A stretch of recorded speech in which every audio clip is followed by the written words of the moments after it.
Para la organización de la 8ª edición del Festival Atlántico del Género Negro Tenerife Noir es un honor dar entrega del premio Negre Criminal al escritor nicaragüense Sergio Ramírez, en un acto que se desarrollará tras el diálogo que mantendré a continuación con él.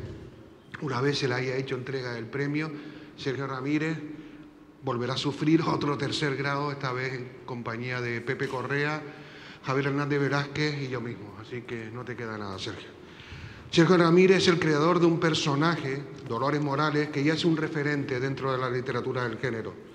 Protagonista de 3 sobresalientes novelas, El cielo llora por mí, Ya nadie llora por mí y Tongolele no sabía bailar, y de Castigo divino, por la que recibió en 1990 el premio Hamed que concede la Semana Negra de Gijón. El escritor nicaragüense nos ha dado 4 novelas que ofrecen un certero retrato de la historia reciente de su país en clave noir. Autor de numerosas novelas y ensayos y reconocido también por sus cuentos, Ramírez obtuvo en 2017 el Premio Cervantes, además de otros galardones literarios que han recaído en algunas de sus obras, como por ejemplo recibió el Premio Laure Bataillon, perdón por mi francés de garrafón, en 1995 a la mejor novela extranjera traducida en Francia, por Un baile de máscaras, y el Alfaguara de novela y el latinoamericano de novela José María Arguedas, ambos por Margarita está linda la mar, en 1998. Además, por el conjunto de su obra literaria, recibió en 2011 el Premio Iberoamericano de Letras José Donoso y el Internacional Carlos Fuentes en 2014. Protagonista de la revolución que derrocó a la dictadura de Anastasio Somoza en 1979, Sergio Ramírez se apartó de la deriva autoritaria del sandinismo representada por la dictadura de Daniel Ortega. El régimen imperante en Nicaragua, tras dictar una orden de detención en su contra y forzarlo al exilio, lo ha despojado de su nacionalidad junto con otros 300 compatriotas. El título de la charla, Sergio, es La novela negra como recurso de denuncia. La pregunta es, ¿crees realmente que la novela negra es un buen recurso de denuncia? Pues, en primer lugar, muchísimas gracias por la invitación para estar en Tenerife participando en este festival, una ocasión que se había retrasado ya en distintas ocasiones por diversas causas. Y muchas gracias a ti por darme la oportunidad de este diálogo. Quisiera decir en primer término que yo creo en la literatura como testimonio abierto. La literatura es el espejo más fiel que puede tener la libertad a través también de la imaginación.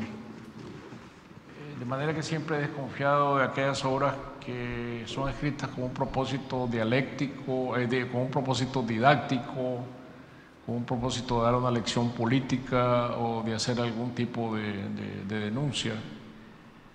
Creo que la denuncia, que es muy legítima, pertenece más bien a otros géneros: el discurso, el ensayo, el alegato, pero yo me cuidaría mucho de librar a la novela de cualquier carga retórica que tuviera o de cualquier intención de denuncia, porque me recuerda mucho asuntos como el realismo socialista, por ejemplo, donde había determinados cánones. En primer lugar, que no se tratara de una literatura pesimista, sino que debía reflejar siempre optimismo. Los personajes deberían ser de la clase obrera, de la clase explotada, denunciar a los explotadores. Me parece que la literatura puesta así en blanco y negro no funciona. La literatura funciona en base a la complejidad, a la contradicción,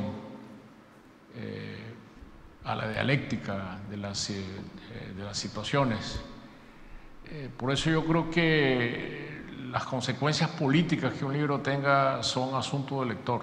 La lectura que cada quien haga de un libro, si el libro tiene la fuerza, el poder de comunicar lo que debe comunicar, hará impacto en el lector, y no por el esfuerzo retórico que un escritor haga. Me gustaría comentar el protagonista de estas tres novelas, el protagonista principal, que es Dolores Morales. Primero, me gustaría que nos explicara de dónde sale ese nombre Dolores Morales, que es tan significativo y tan metafórico, si me apura, y también que nos explicara si está inspirado en alguien real, aunque yo tengo la sensación de que hay mucho de ti, no solamente porque seas el autor de este personaje de Dolores Morales. Bueno, yo creo que para explicar quién es Dolores Morales y cuál es la relación que tiene conmigo, habría que regresar a los años de la revolución, a los años de la gestación de la lucha contra Somoza, donde yo conocía a tantos jóvenes.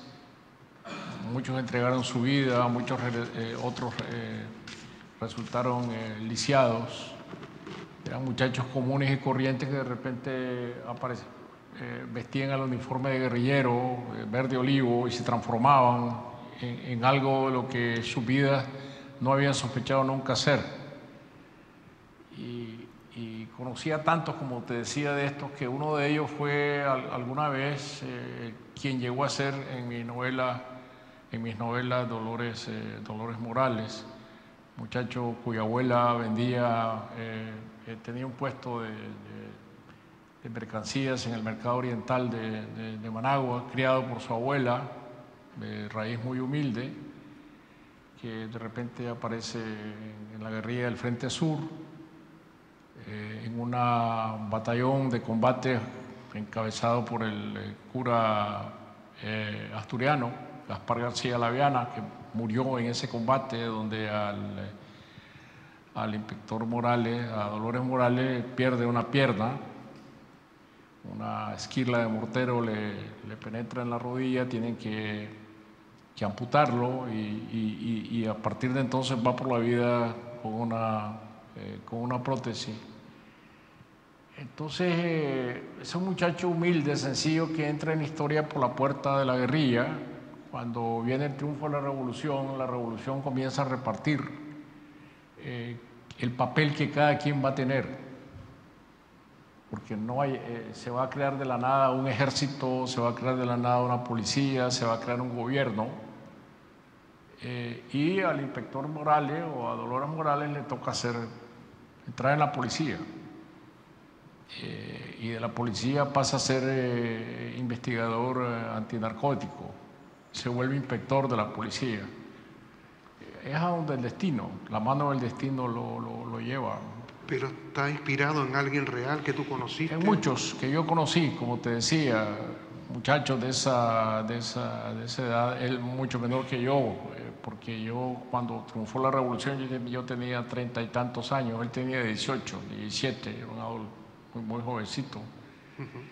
Pero él viene con el tiempo asumiendo la visión crítica que yo comienzo a desarrollar, a tomar esta distancia humorística con respecto a las situaciones, a no tomarse en serio él mismo.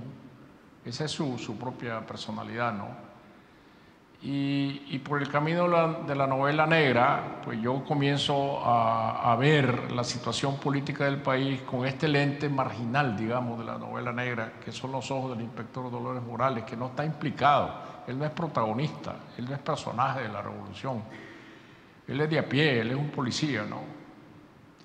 Y cuando viene la derrota electoral de 1990 y el Frente Sandinista pierde el poder, él se transforma en un policía, de una policía que ya no es sandinista, sino de otro tipo de policía, y él queda ahí rezagado de la vieja ola, y luego su humor negro se comienza a transformar, a ver cómo esta entidad en la que él había creído comienza a hacer otra cosa, esta entidad policíaca comienza a hacer otra cosa, a jugar intereses políticos, a ser penetrada por los carteles de la droga, y es a lo que se refiere la primera novela, que se llama El cielo llora por mí, que desgraciadamente es la única que tiene aquí la librería.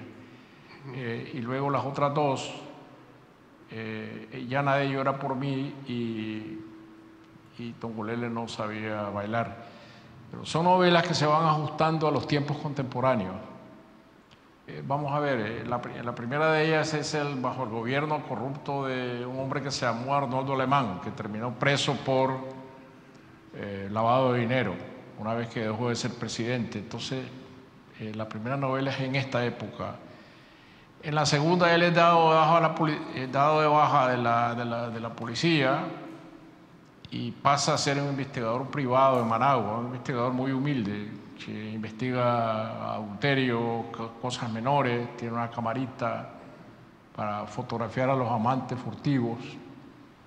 Y le cae un caso de pronto de uno de estos nuevos millonarios creados por la revolución, porque la revolución también creó millonarios corruptos, que ha desaparecido una hija suya, y entonces una hijastra, y él le pide al inspector Morales, lo contrata para encontrarla, pero para que no la encuentre, es un ardid.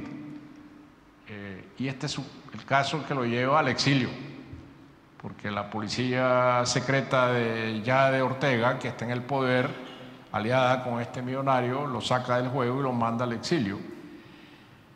Y la tercera novela comienza con el inspector Morales en el exilio, en Honduras, regresa a Nicaragua para encontrarse con los acontecimientos de abril del año 2018, que es cuando los jóvenes se rebelan contra la nueva dictadura en Nicaragua, salen a la calle, son masacrados,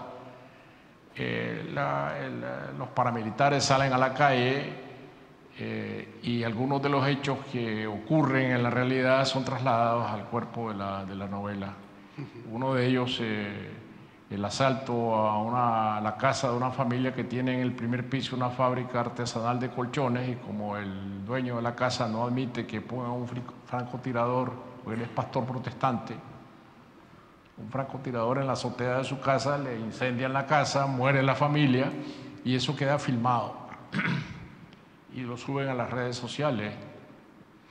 Y luego el asalto a la iglesia de la Divina Misericordia, que también se produce una gran masacre. Entonces, estos hechos aparecen en la novela, y además en la novela está contado la clase de régimen que es el actual en Nicaragua. Es un régimen que podríamos llamar del marxismo esotérico.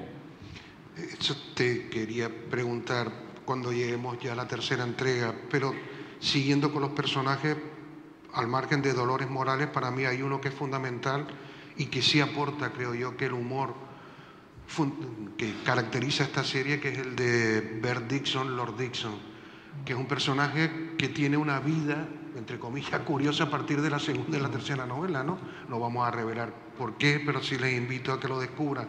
Entonces me gustaría que habláramos de este personaje, que no es su Watson, pero es, sin él creo que Dolores Morales no creo que supiera enfrentarse al mundo. Y después también de hablar de otros personajes que rodean a Dolores Morales, como es Fanny Ortuño, esa novia que está por ahí, y doña Sofía Smith, entre los principales. Y una vez que nos hables de esto, ya sí me gustaría que pasáramos a hablar de Tongolele, que también me parece un personaje del otro lado realmente fascinante, por lo terrible que es. Entonces, ¿de dónde sale Bert Dixon, Lord Dixon? En la primera novela yo había imaginado una pareja, ¿no? Como en las series de televisión de detectives norteamericanas, que siempre hay una pareja, ¿no? Que le da un sentido, digamos, de contradicción dialéctica, la pareja que siempre está discutiendo. Y yo me encontré este personaje, Lord Dixon, que es un moreno negro de la costa del Caribe. Nicaragua está dividida en la costa del Caribe, donde viven los de origen jamaiquino, son protestantes, no son católicos, es otra cultura, ¿no? Muy distinta a la del Pacífico, que es más mestiza, hispano-mestiza. Y junté a estos dos, ¿no? No vamos a hacer ningún spoiling, porque quiero contar cómo se desarrolla este personaje, porque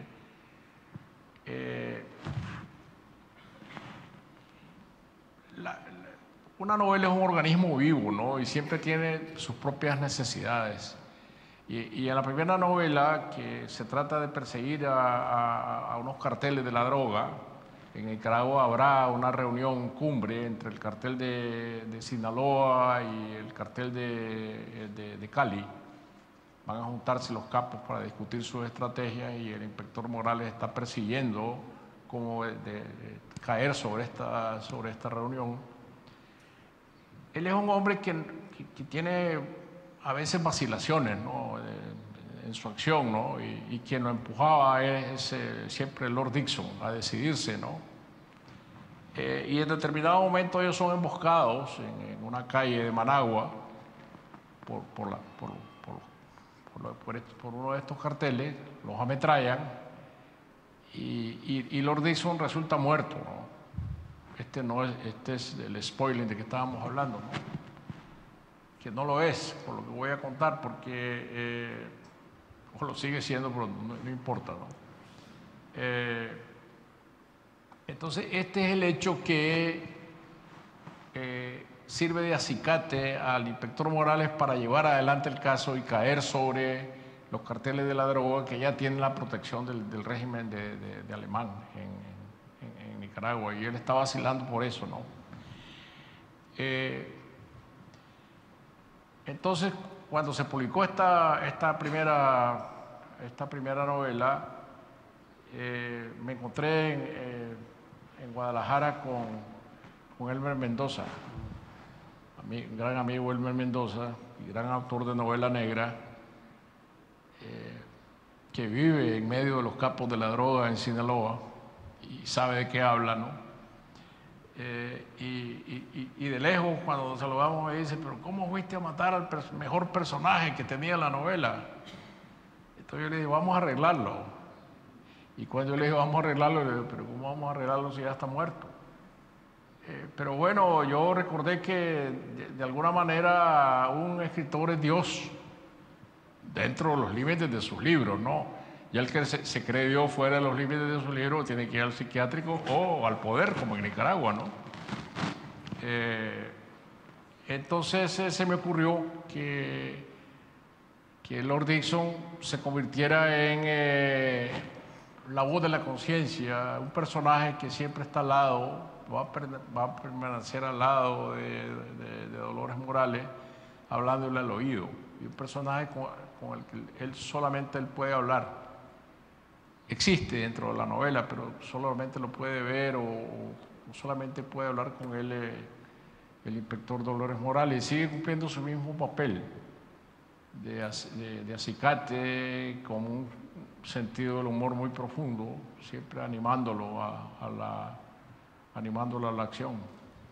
Yo quería preguntarte también que en la actualidad, bueno, ya de tiempo atrás, el género negro y criminal, la novela policíaca está viviendo, yo me atrevería a decir, que una edad de oro en América, en América. Y digo América refiriéndome a la América de habla española y portuguesa. Pero me gustaría que resaltara, que son obvias cuando se lee este tipo de literatura, las diferencias que tiene con la novela negra que hoy por hoy se escribe en Estados Unidos. Y lo digo por una razón, porque aquí son, al principio, Dolores Morales en la primera novela es policía, en la segunda, como has dicho, es detective, y en la tercera no lo voy a decir. Pero sí me gustaría pero es un policía que no tiene nada que ver con el policía clásico norteamericano, y si es mucho más próximo, pues si me anima, a los que escribe Elmer Mendoza, el zurdo. Entonces me gustaría que hablara de esa diferencia gigantesca que separa a la novela negra norteamericana, precisamente porque, claro, los departamentos de justicia funcionan de otra manera. ¿Qué diferencia? Bueno, yo creo que si tomamos como ejemplo la novela contemporánea negra latinoamericana, dos autores como Leonardo Padura y Elmer Mendoza, no voy a mencionar más porque nos vamos a estar con estos dos. Y si mencionamos al inspector Dolores Morales, el parentesco de este tipo de personajes es directamente con los personajes de la novela negra norteamericana. Es decir, ese personaje el investigador inconforme consigo mismo, un poquito tanto alcohólico, enredado en asuntos de faldas, inconforme consigo mismo, con sentido del humor negro también, ¿verdad? Esa es la herencia, ¿no? La herencia inscrita dentro de un escenario muy distinto, porque por muy amor anormal que sea respecto al medio el investigador de Dashiell Hammett,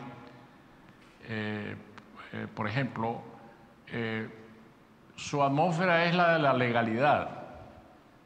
Su atmósfera son el juez, el fiscal, el policía, que por muy duro que sea, tiene que respetar las reglas de que un prisionero no puede ser retenido más del tiempo que la ley dice. En determinado momento tiene que ser interrogado delante de su abogado, le tienen que leer sus derechos, todo lo que vemos en las películas del cine negro, ¿no? Eso en América Latina es totalmente al revés. Es decir, un reo puede ser golpeado en la cárcel, generalmente es torturado para obtener la confesión, los términos de ley no se respetan, llamar a su abogado es una fantasía, el juez puede ser que esté comprado por las drogas, el fiscal puede ser que esté obedeciendo órdenes políticas más que la legalidad. Entonces todo se trastoca y eso hay que tomarlo en cuenta a la hora de inscribirlo dentro de la novela negra, porque si no estaríamos hablando de una realidad fantasiosa. Y la novela nunca es fantasiosa, es imaginativa, que hay una gran diferencia entre fantasía e imaginación, ¿no? La fantasía sale de la nada, la imaginación sale de la realidad. Entonces sería muy fantasioso una novela en América Latina en donde la legalidad se respetara y donde los jueces fueran probos y los fiscales fueran correctos y los policías no torturaran a los reos. Y llegamos a la tercera, que es Tongolele no sabía bailar, que es un personaje de Tongolele que aparece en la segunda, lo para que ella adquiere protagonismo en la tercera. Tongolele, que es un personaje realmente interesante, muy interesante por la fascinación que puede sentir uno a veces. Pero lo que quería preguntarte de Tongolele, sí, voy a ver. Ponte la primera.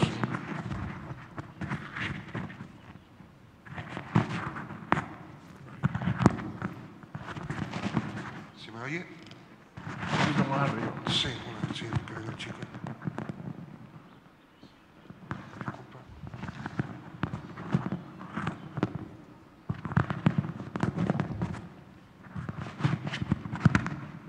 Perfecto.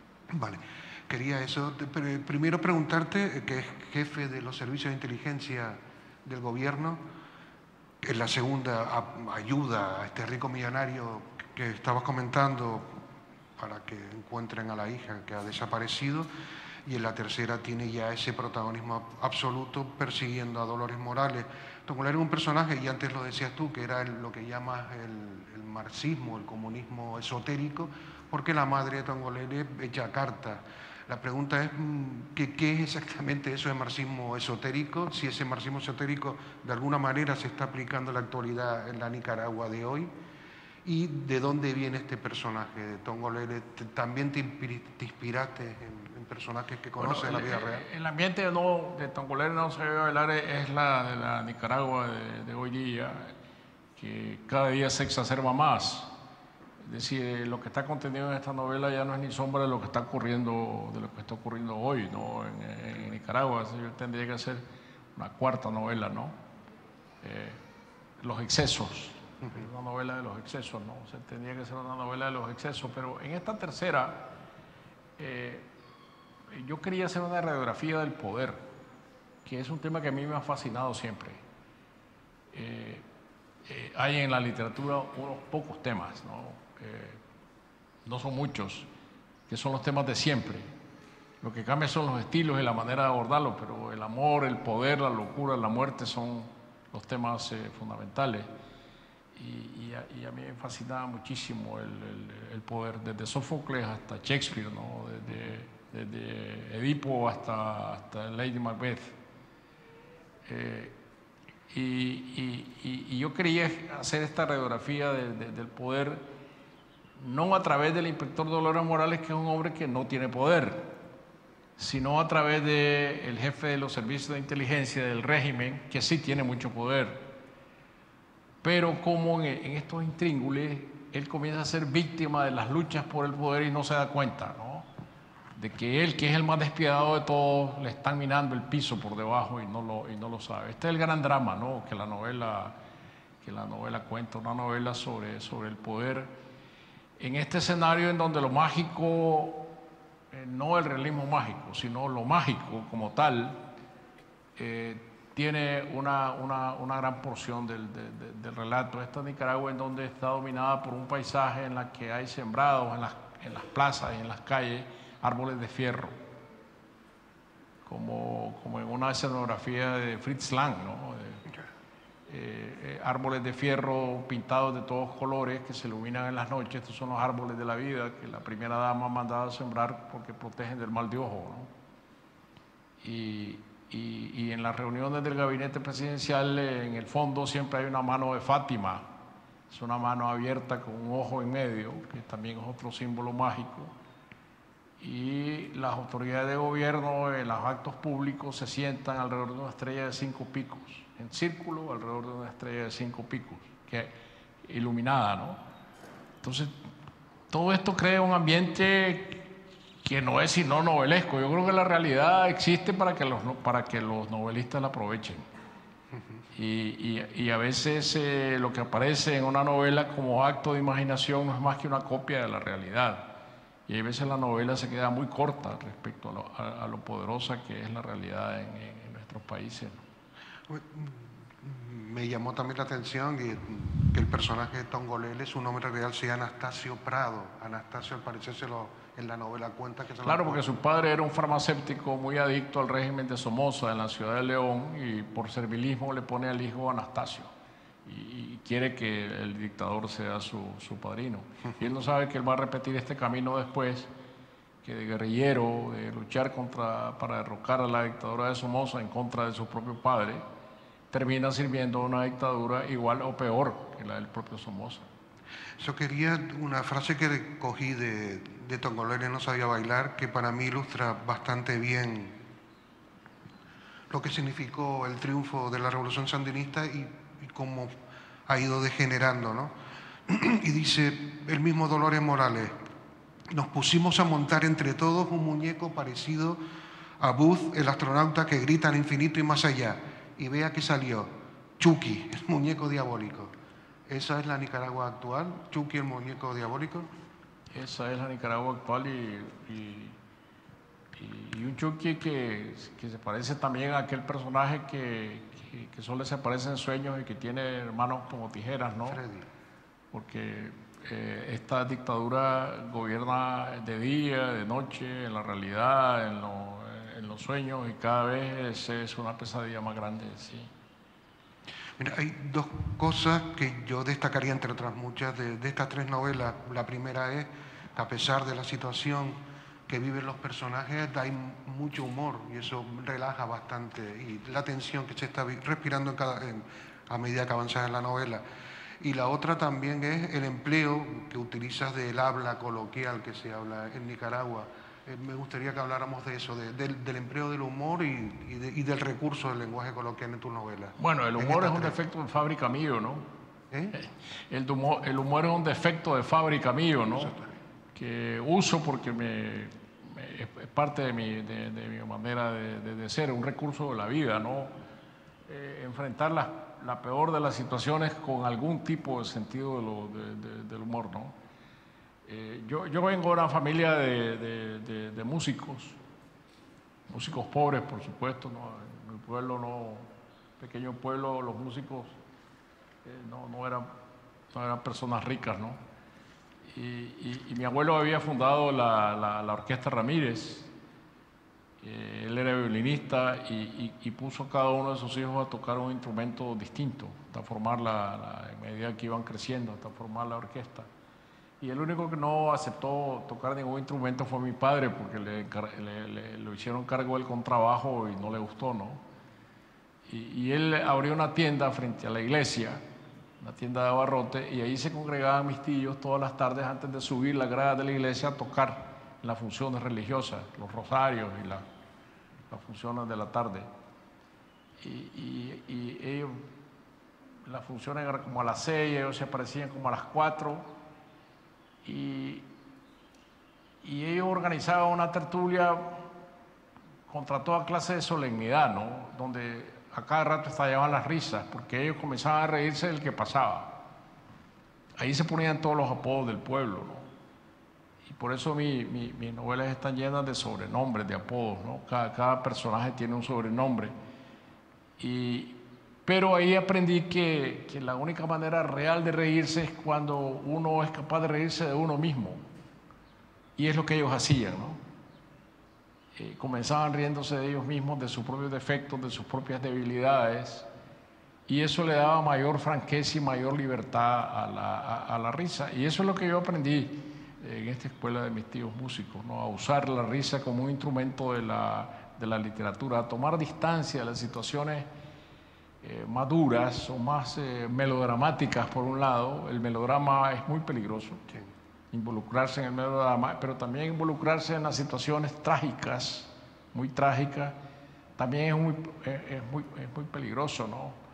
Entonces hay que guardar esta distancia, y una manera de guardar distancia es a través de introduciendo el humor, aunque la situación pareciera que no lo admite. El humor siempre tiene un resquicio a través del cual colarse. Hablamos del humor y después la otra petición que te había pedido es que habláramos también del empleo del lenguaje oral que hace en estas tres novelas. Sí, sobre todo Tongolele no sabía bailar es una novela oral, una novela que está construida a través de lo que los personajes dicen, más que de las descripciones. En la novela hay unas 3 o 4 descripciones puntuales para fijar la escena, pero lo demás es oralidad pura, es decir, lo que los personajes hablan entre ellos, se contradicen, por supuesto, hablan con este sentido del humor de que ya nos referíamos antes. Y aquí sí uno tiene que atreverse a saltar una barrera, que es la de la timidez frente al ¿me entenderán o no? Porque si uno habla en lenguaje coloquial y dice, bueno, yo voy a tratar de hablar en un lenguaje neutro, porque si no me van a entender, entonces la riqueza del idioma se pierde. El idioma castellano es un idioma muy rico, pero es como un árbol con muchísimas ramas, ¿no? Y para mí todas las ramas son importantes, ¿no? Y la mía, la que yo domino más que la rama nicaragüense, pues yo sé que en última instancia tiene que llegar a la comprensión de los que viven las otras ramas de este gran árbol que es la lengua, ¿no? Y no enconcharse por eso, no pensar que no me van a entender, sino que dejarse ir en la expresión libre del idioma. Hay una pregunta que hay que hacértela y te lo habrán hecho muchas veces, pero ¿habrá cuarta entrega de la historia de Dolores Morales? Sí, yo creo que sí, en la medida en que yo siga respetando mi oficio de escritor como ejercicio pleno de la libertad.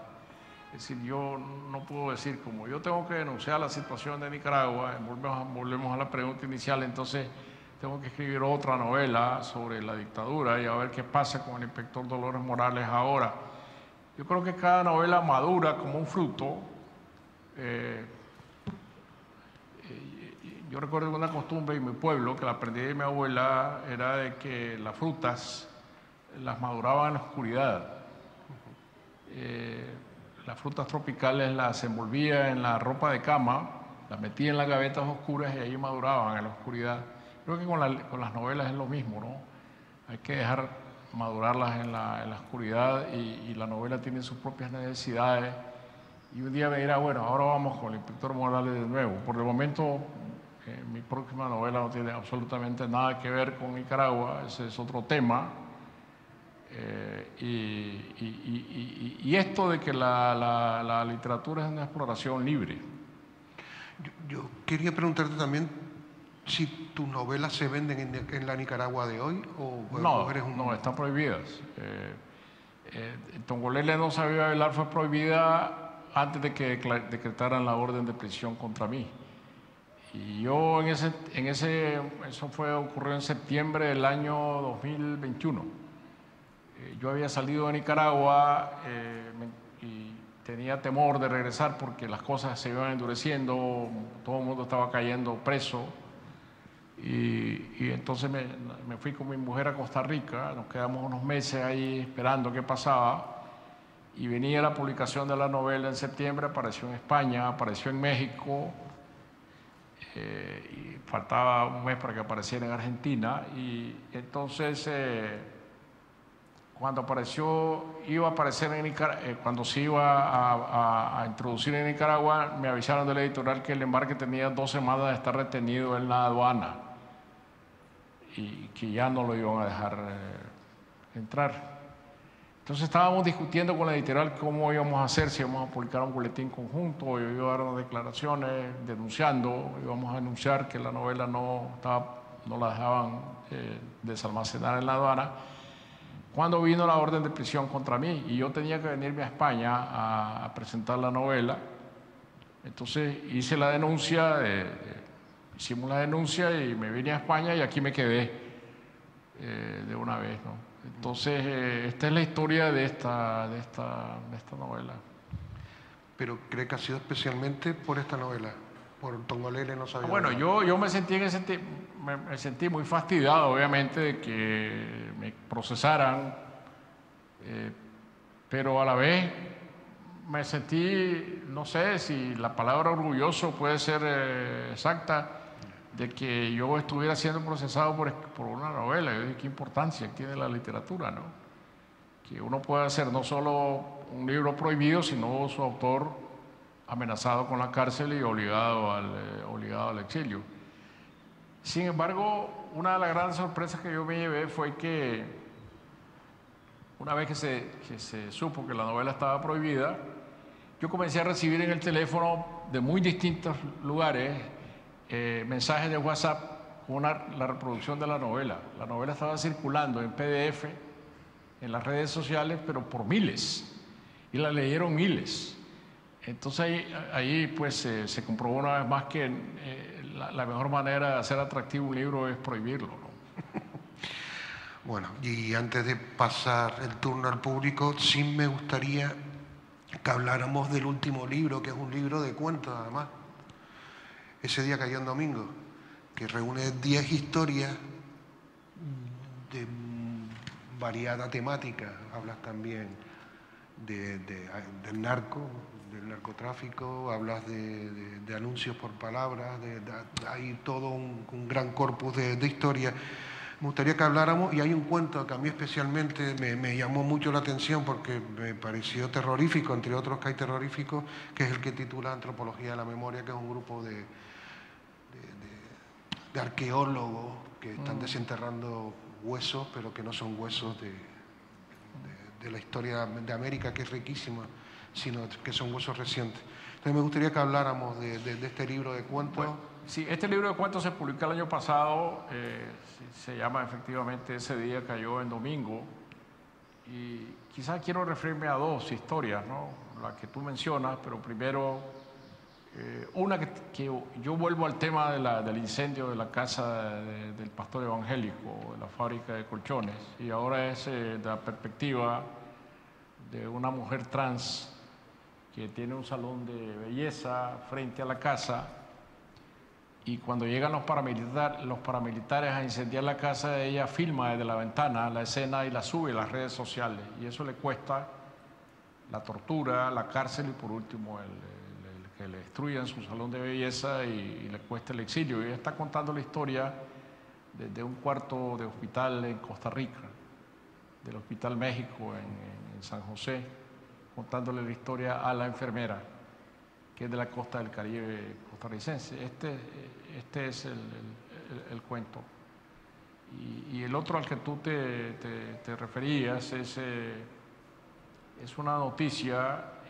El cuento estaba basado en un reportaje que yo encontré en las páginas del New York Times, pero en la sección de científica, que es un reportaje sobre antropología, que comienza con la escena con que comienza el cuento.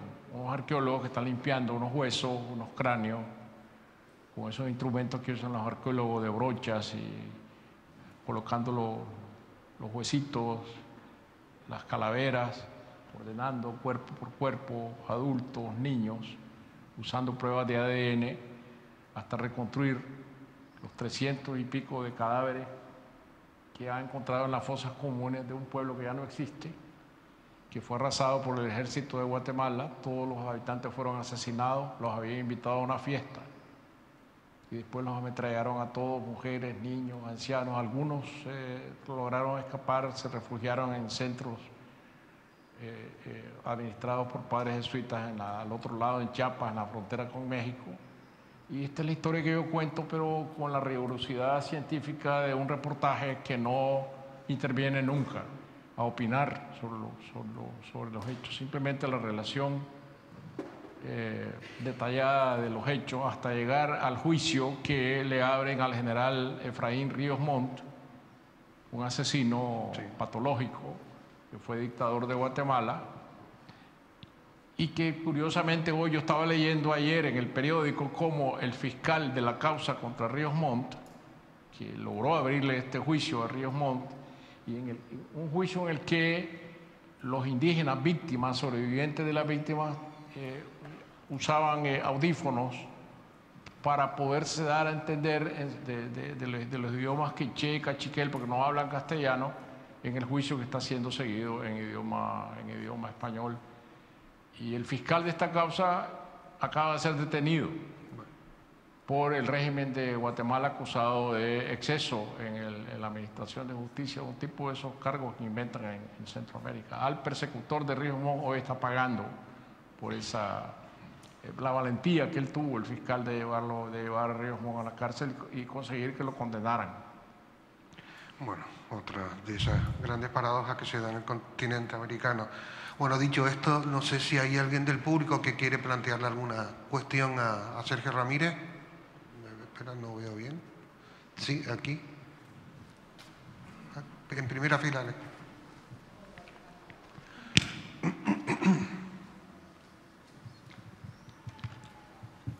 Alejandro. Bueno, como buena periodista tengo un montón de preguntas, pero primero, don Sergio, muchísimas gracias por acompañarnos y por deleitarnos a quienes estamos al otro lado. Yo le quería preguntar, dice que tiene su última novela, que está con ella. Usted ha dicho que, bueno, lo que escribe está muy impregnado de su historia y de sus conocimientos y de su experiencia. Y decía un escritor, Ian McEwan, que no hay un escritor que escriba más de 500 palabras sin escribir de sí mismo. Entonces, en esta línea, ¿hasta qué punto el exilio que usted está viviendo acaba o puede acabar a formar parte también de su nueva literatura, o no lo tiene en cuenta? Sigue escribiendo sobre esa Nicaragua que ahora en la cual desgraciadamente no puede vivir. Bueno, sí, me parece una pregunta muy interesante porque me hace reflexionar sobre ella. Yo he vivido dos exilios. El primero bajo la dictadura de Somoza. La diferencia con este exilio y el anterior es pequeña pero muy significativa, que es la edad, ¿no? Cuando Somoza dictó orden de prisión contra mí, curioso, por el mismo delito, traición a la patria, yo lo que hice fue regresar a Nicaragua a enfrentarme a los tribunales de Somoza, que no se atrevieron a meterme preso, porque se armó un enorme movimiento de masas en Nicaragua. A mí y a los demás que nos habían enjuiciado, el grupo de los 12, salimos a la calle, fuimos recibidos, Somoza no quería que entráramos al país, fuimos recibidos por una inmensa multitud. Y ese hecho fue muy importante en el desencadenamiento del derrocamiento de la dictadura, el regreso de nosotros a Nicaragua. Entonces, hoy en día el exilio yo lo recibo de otro modo, lo recibo de una manera más reflexiva. No voy a regresar a enfrentarme a las cárceles de Ortega, porque yo sé que ahora sí yo iría preso, ¿no? Pero después de eso se han desencadenado otros acontecimientos. Me han quitado la nacionalidad nicaragüense, me han congelado las cuentas bancarias, me han decretado la confiscación de mis bienes, y por lo tanto tengo que asumir el exilio de otra manera, como algo que es un velo que comienza a cubrirme. No sé cuánto tiempo voy a tener este velo encima, y por lo tanto tengo que pensar desde la condición de expatriado, de desterrado, de destierrado, de exiliado, y hacerme cargo de esa condición y esperar qué efectos tiene sobre mi propia escritura. Pero esto no puede ser una cosa automática, es decir, ahora como soy exiliado voy a empezar a escribir del exilio. La literatura no es eso, la literatura es una acumulación de experiencias hasta que la propia literatura hace sus reclamos. Por el momento yo siento que hay dos efectos. Uno, el de que la nostalgia por el país perdido se exacerba, obviamente. A través de los filtros literarios hay una exacerbación del sentido del país perdido, el país cerrado al que no se puede regresar, por lo tanto la manera de verlos a través de la nostalgia. Y el otro es la pérdida que uno siente de la proximidad con la lengua propia. Yo de mi lengua nadie me puede exiliar, yo hablo una lengua de 200 millones de personas, eso es una bendición, ¿no? Hay escritores de Europa Oriental, Europa Central, que cuando fueron exiliados perdieron la lengua, sus libros prohibidos. Al que era prohibido en húngaro o en polaco quedaba condenado para siempre, porque nada más podía leerlo. A mí me pueden leer en cualquier parte de la lengua castellana, nadie me puede exiliar de mi lengua, como decía. Pero el contacto directo con la lengua, sí, claro, yo siento que es una pérdida. El oído de la lengua propia. ¿Alguna pregunta más? No sé, no veo. Sí.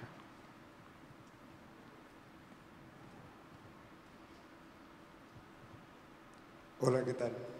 A mí me gustaría hacer una pregunta, y es, al estar exiliado de su país, ¿ha generado algún rencor o desapego de manera personal, más que lo que ha llegado a escribir, de manera personal, hacia Nicaragua? No veo por qué, no. El país es inocente frente a lo que me está ocurriendo a mí, ¿no? No voy a culpar a mi país de lo que hace una camarilla que se ha apoderado del país. El país está secuestrado. Y por lo tanto, yo soy víctima de ese secuestro, de si hay una camarilla que ha secuestrado al país. El país es muchas cosas. Los afectos, la memoria, la familia, mi casa, mi pueblo, el pueblo donde nací, la gente con la que yo siempre me he relacionado, la gente más humilde, la gente de distintas condiciones sociales. Entonces, el país es múltiple, y en ese sentido no lo puedo perder nunca. Bueno, no sé si hay más preguntas. Pues si no hay más preguntas, pasamos, Sergio, a la entrega del premio Tenerife Noir. Bueno, antes quizás quisiera rendir un homenaje a la memoria de Jorge Deuas, escritor chileno, mi compañero ganador del premio Cervantes de Literatura, que falleció en Madrid el día de ayer.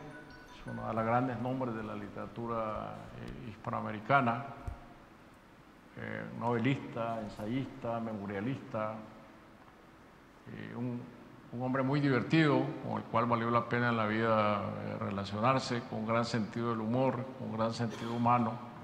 Entonces quisiera aprovechar esta ocasión para rendirle este homenaje. Muy bien, Sergio, muchas gracias. Ahora, a continuación, la entrega del premio, y bueno, yo creo que se merece un grandísimo aplauso. Muchas gracias. Gracias.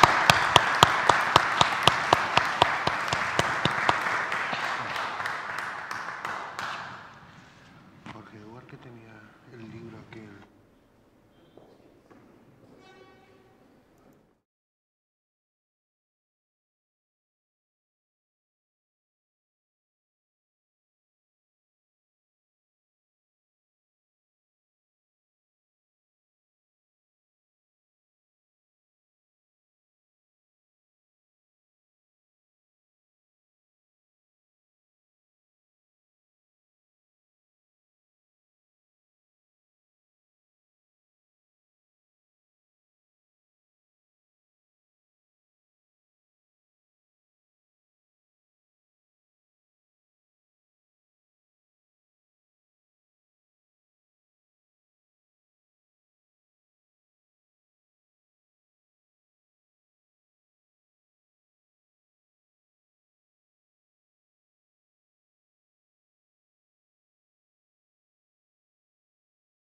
queríamos tener un reconocimiento dentro del festival a la trayectoria anual de un autor o una autora, y que ese premio lo íbamos a denominar Premio Negre Criminal. Paco Camarasa dio su beneplácito y desde la primera edición el Festival Atlántico tiene ese reconocimiento. La primera edición fue especial para mí. ¿Por qué? Porque el primer autor reconocido es la persona que tenemos aquí, una persona que amaba las dos orillas, una persona que los que escribimos novela negra le debemos muchísimo, como es Antonio Lozano. Hoy, por ejemplo, me he levantado también con una muy buena noticia, que ha sido el reconocimiento que se le ha dado a uno de los nuestros, Alessi Ravelo, con el premio Nobel Paul año 2023, con su obra que ganó el premio Café Gijón, Los nombres prestados. Sergio siempre ha estado en nuestra mente, porque el Premio Negre Criminal no solamente tiene una valoración de la trayectoria literaria, sino tiene una valoración a autor, autora, con honestidad, con principios y con valores. Y eso está patente en no solamente en lo que escribe Sergio, sino en cómo vive. Se escribe como se vive.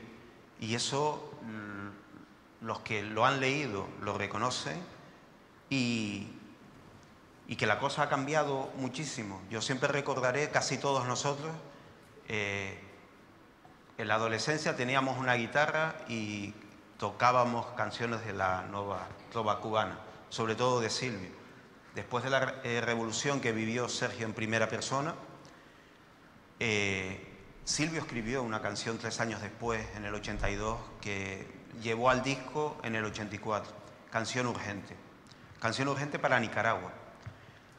Lo que ha estado reflejando Sergio en sus novelas, en el fondo, es la memoria histórica de lo que era Nicaragua, de lo que se quería cambiar Nicaragua y en lo que se ha convertido en Nicaragua.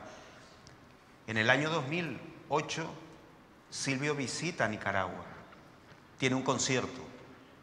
Él se despide y la gente no se fue pidiéndole urgente, urgente, urgente esa canción.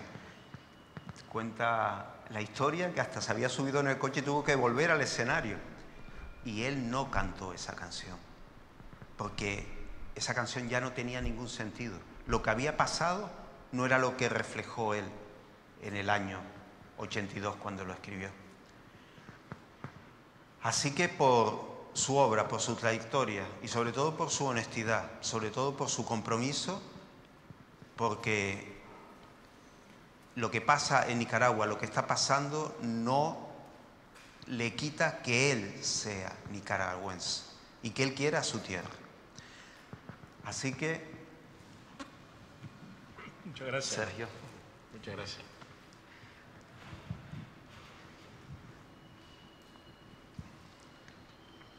Muchísimas gracias. ¿Le queda? Sí. Muchas gracias. Gracias, Sergio, a ti por estar aquí. Gracias.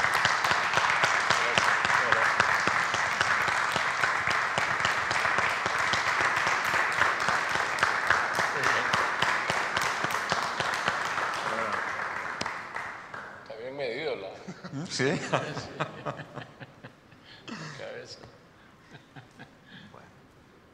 Ahora, yo puedo decir que la gente aprecia a Sergio.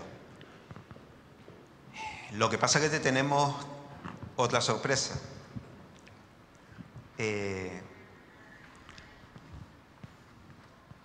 Yo soy una persona desinquieta y revoltosa, y esto que vamos a proyectar es un reconocimiento también exterior. Es un reconocimiento de 2 personas que han estado aquí recientemente, que 2 personas que lo aprecian, de 2 personas que han vivido la circunstancia que él ha vivido en Nicaragua, en 2 países como son Argentina, inserto en una dictadura, inserto en esos vuelos sobre el Atlántico, inserto en Videla, Ansía, y otra lo que, como ha dicho él, lo que está sucediendo en México, sobre todo en la Baja California, sobre todo en Sinaloa y sobre todo en Culiacán. Así que estas dos personas querían también tener un reconocimiento contigo y darte muestras de su amistad.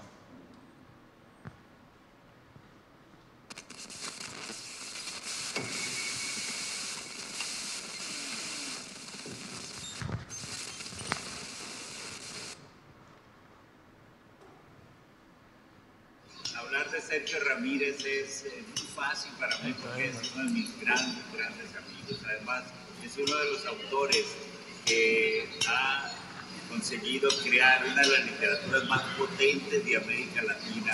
Una literatura que además tiene un plus adicional, ¿saben por qué? Porque el personaje principal de la literatura de Sergio Ramírez es su país, es Nicaragua, es un país lastimado, un país que sufre. Sergio Ramírez lo ha contado por debajo y uno no deja de sentir lo que pasa en esa región cuando lee a Sergio Ramírez. Y a veces no sabe si celebrar la habilidad, la gran habilidad de Sergio para contar lo que está pasando o de sentirse, digamos, herido por lo que está contando, por la temática que está trabajando. Yo felicito muchísimo a Sergio. Sergio, te queremos mucho y muy pronto te esperamos aquí, en este lugar. Estoy muy feliz que le den el premio Tenerife Noir a Sergio Ramírez, al querido Sergio Ramírez, no porque necesite más premios, porque ha ganado muchísimos, desde el Dashiell Hammett, el Alfaguara, el Arguedas, el Fuentes, el Donoso y el Cervantes, nada menos.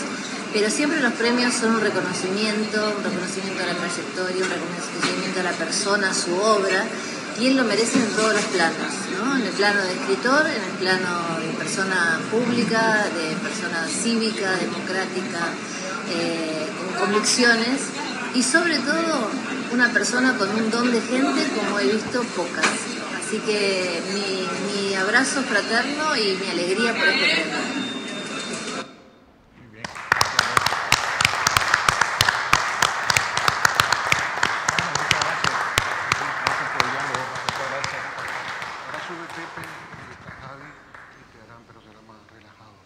Muy bien. Bajamos. No, bajamos, ahora sube. No te esperabas esta, ¿no? No.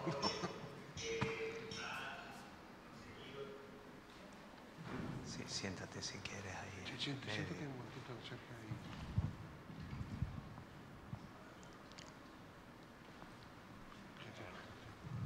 Aquí si quieres en medio.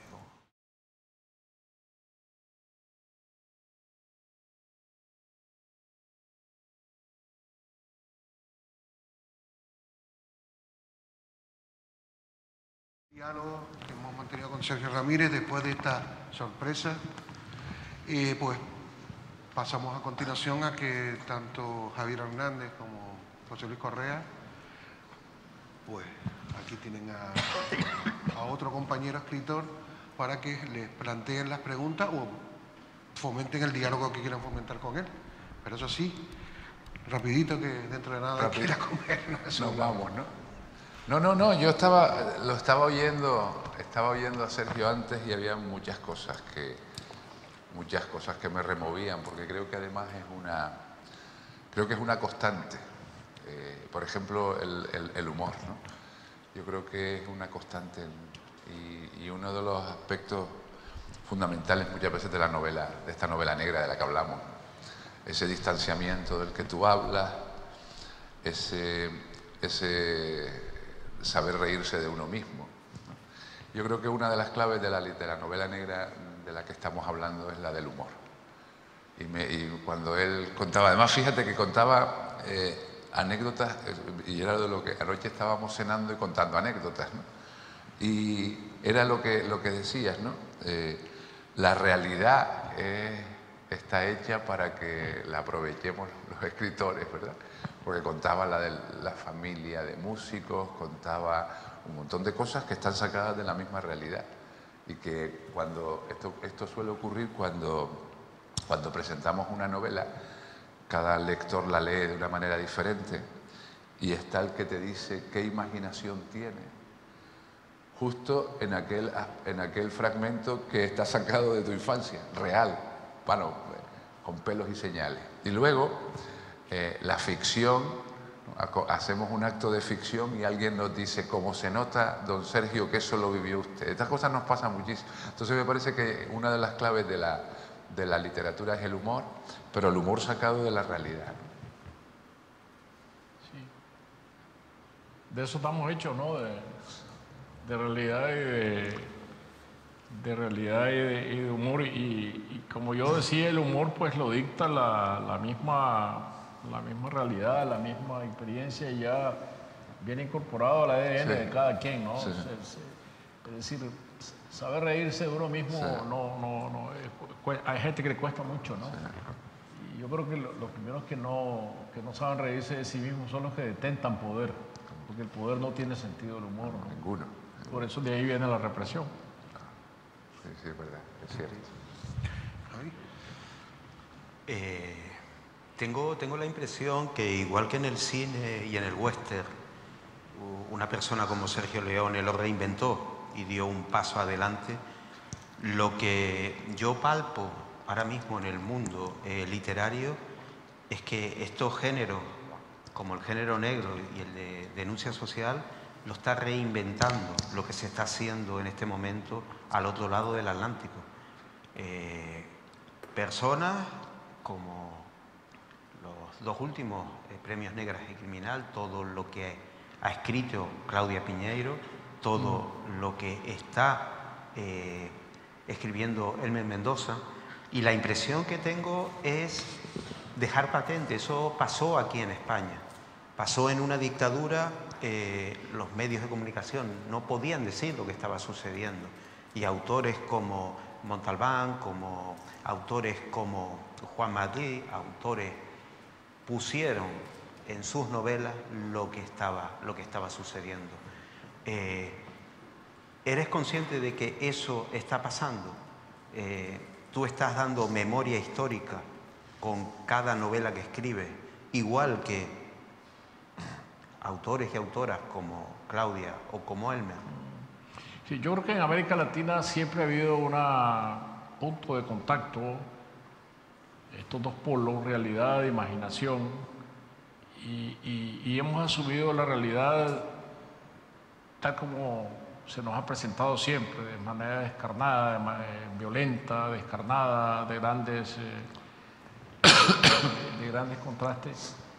Yo les comentaba en el seminario sobre la novela negra de la Universidad de La Laguna que curiosamente América Latina es el único lugar del mundo donde se creó un género de la novela del dictador. ¿Y por qué ocurre esto? Ocurre porque hemos abundado en dictadores, ¿no? Y el dictador es una figura que está tan por encima, frente a los ojos del escritor, que es ineludible. Es decir, este contraste del dictador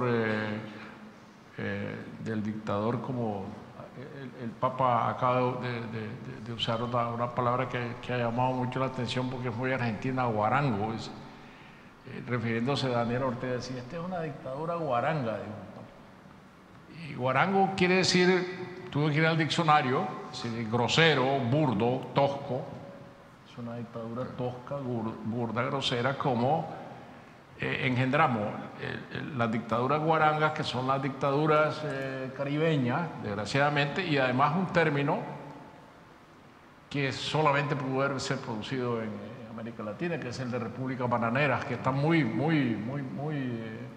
ligado al de las dictaduras, al de las dictaduras caribeñas, ¿no? Entonces tenemos ese peso de la realidad ineludible que se ha transportado en el tiempo a otro tipo de realidades igualmente ofensivas. Hoy en día, ¿cuáles son los dictadores folclóricos? Los dictadores con este peso vernáculo que llamaban tanto la atención del novelista. Pues los capos de la droga, hoy en día se trasladan a los campos de la droga y son atraídos por el género de la novela negra más que por el género de la novela del dictador. Entonces, ¿qué otro continente puede producir una novela del dictador y una narconovela? Sí. Porque ahora hay una narconovela. Y la narconovela novela nos acerca más al género negro, como en el caso de Elmer Mendoza, ¿no? Antes me llamó la atención porque hiciste una pausa como distinguiéndola. Estabas hablando del realismo y dijiste no realismo mágico, ¿no? Como distanciándose de eso. Yo me acordaba de un año cuando yo estaba en la Universidad de La Laguna, vino Gregorio Salvador a darnos una charla, un seminario sobre realismo mágico. Y el hombre llegó con recortes de periódicos, de México, de Perú, de Nicaragua, de Argentina. Los titulares, imagínenselo, ¿no? Mueren 80 personas porque van a un estadio, los de arriba mean sobre los de abajo corren y se aplastan. Luego mata a su marido porque le cambió el canal de televisión con un hacha. Mata con un hacha, no le cambió el canal. Mata con un hacha. Entonces empezó a contar historias de una realidad. Entonces dice, ahora cuéntenme si es mágico, realismo o qué es. Entonces tú hiciste como un distanciamiento, como que el realismo mágico era un concepto literario, o sea, lo hiciste por alguna... No, es que para mí el realismo mágico puro realismo, comienza y ¿no? termina con Gabriel García Márquez, ¿no? Ah, vale. Yo creo que quienes han escrito en clave de realismo mágico, desgraciadamente no han podido evitar ser imitadores de García Márquez. Por eso es un género que no está solo en los temas, sino en el lenguaje. Y solo en las novelas de García Márquez puede legítimamente hablar de realismo mágico. Hablarse de las lluvias eternas, y las lluvias que duran 103 años y 57 días, ¿no? Ya el que repite eso en una novela... Sí. No, claro. Obviamente no tiene sentido, pero... una cosa de lenguaje y de temas, y las mujeres que se elevan por los aires volando también no pueden salirse de la página. Ya no cuadra, no, exactamente. Ya es imitación. Bueno, hay muchas maneras de entender los cambios, ¿no? Sobre todo lo que sucede en Centroamérica, lo que sucedió en Cuba, lo que sucedió en Nicaragua, lo que fue el derrumbe del antiguo imperio español, todas las pérdidas de las colonias, de cómo Estados Unidos entra a saco, de cómo hay personas como Fidel, como Sandino, que intentan cambiar las cosas y siempre yo creo que hay que dejar negro sobre blanco, ¿no? Para poner sobre la mesa lo que ha sucedido y de dónde venimos. Antes Doris te hizo una pregunta sobre la literatura en el exilio como objeto, como argumento. Contestaste, yo creo que a medias, pero yo eso sí que no lo veo, o no te veo en ese momento, en este momento así. Te veo como nos dijo una vez Ayamano, que estuvo aquí, tengo 8 novelas en mi cabeza y tengo mi ciclo vital y quiero escribirlas. Pues te veo escribiendo hasta el final de lo que está sucediendo. Incluso estabas comentando que la 4ª novela quiere actualizar minuto y resultado de lo que está pasando allí. Porque las novelas no dejan de ser sino un cambio. Eso lo está haciendo Pepe Correa con su Ricardo Blanco, ¿no? Sí tenemos con todas sus novelas una trayectoria de lo que está pasando en las islas y lo que está pasando en Gran Canaria a través del personaje. Pues ya te digo que te veo así, no te veo en un tema del exilio y saliéndote de lo que es tu compromiso con tu tierra. Bueno, yo creo que un escritor es un escritor hasta la muerte, ¿no? Hay una frase de Woody Allen que me gusta mucho que dice que uno se retira de lo que no le gusta, se pensiona de lo que no le gusta, ¿no? Y disfruta cuando dice, es hacer lo que he hecho toda la vida, ahora sí voy a ser libre, voy a disfrutar. Pero ¿por qué va a decir uno eso de la escritura, no? Si la escritura es un oficio para mí para siempre, y la escritura es un oficio que no tiene tercera edad, de manera que yo puedo seguir planeando lo que voy a hacer en adelante, ¿no? Y tengo muchísimos proyectos, seguir adelante con esta serie, escribir otro tipo de relatos, de novelas, porque la escritura es mi vida, esté o no esté dentro de Nicaragua. Es decir, es nada más el lugar donde yo voy a poner mi ordenador. Me gustaría tenerlo en mi cuarto de escribir en Nicaragua, pero si eso no se puede, pues lo voy a poner aquí. Pero no por eso voy a dejar de escribir, de manera que la escritura es un compromiso ineludible e indeleble, ¿no? Ahí se quedará para siempre. Sí, otra de las cosas que hablaba, que me llamó mucho la atención, porque es algo que hemos hablado y hemos defendido, es la literatura oral. Hablabas de que es una novela oral, y hablaba sobre todo del oído, ¿no? Y me llamó mucho la atención, me gustó la idea esa de lo que más voy a echar a lo mejor de Nicaragua es el oído. Sí.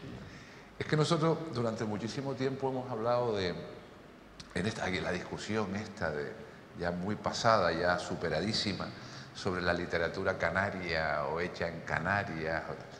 Realmente la literatura la marca la lengua, y la lengua nuestra es la lengua española, la lengua castellana, ni ninguna duda. Pero nosotros sí hemos defendido una cosa que es el acento, y tiene que ver con la lengua oral, ¿no? Siempre hemos defendido el acento, ¿no? Es decir, independientemente de que escribamos en una misma lengua que los escritores y las escritoras peninsulares, hay un acento que se marca. Entonces me hizo bien oírte hablar del oído y del lenguaje oral, porque en el fondo cuando nosotros escribimos, le pasará a Santiago con sus historias, como nos pasa a nosotros aquí. Cuando nosotros escribimos, estamos escribiendo en un acento y estamos escribiendo un lenguaje oral, ¿no? Las cosas. Entonces, me gustó esa idea, y me pareció que además debe ser duro, debe ser la parte más dura, la de decir, necesito escucharme, ¿no? Necesito escuchar a los míos. Me pareció importante y emocionante lo que decías del oído.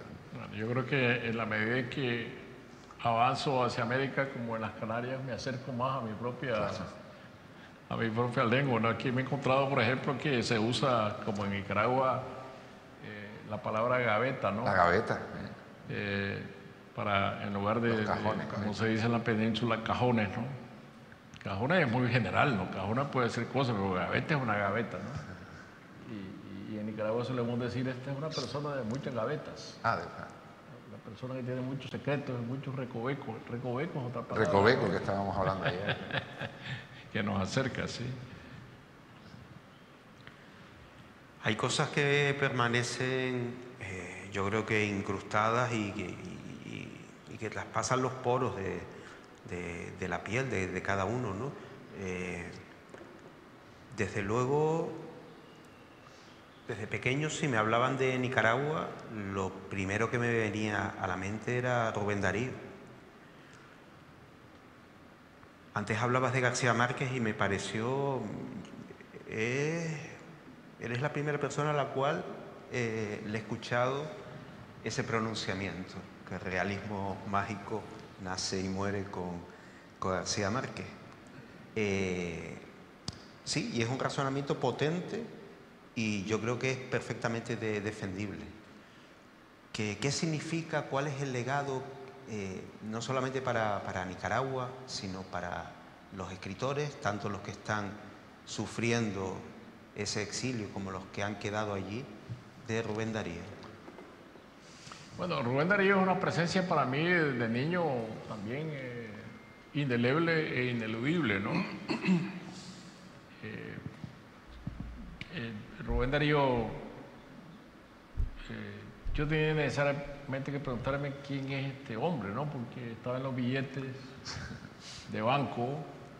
Había en Nicaragua dos billetes de alta denominación, el de 1000 córdobas y el de 500 córdobas. Rubén Darío estaba en el de 500 Córdoba, en esa foto tradicional pensativo, ¿no?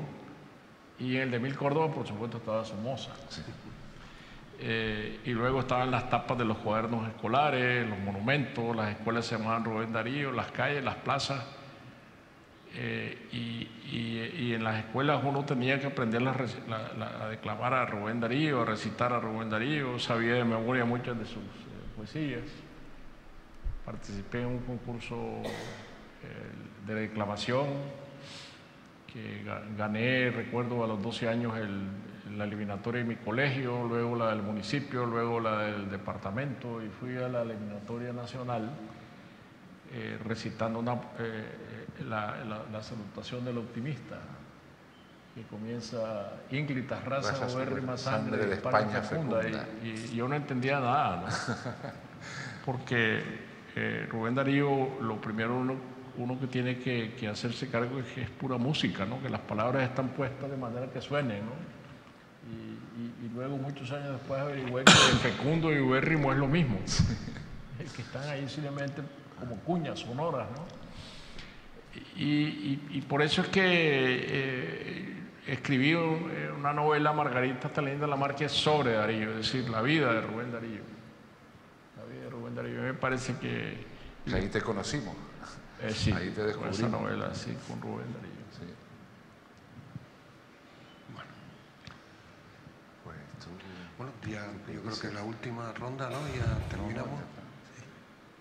Muy bien, muchas gracias por el sombrero. Bueno, y la última pregunta, ya la última ronda, digo, si quieres tú, Javi, o Javi. Yo no te... Venga, el personaje Dolores, las dos primeras entregas, en los títulos, escribes muy poéticamente.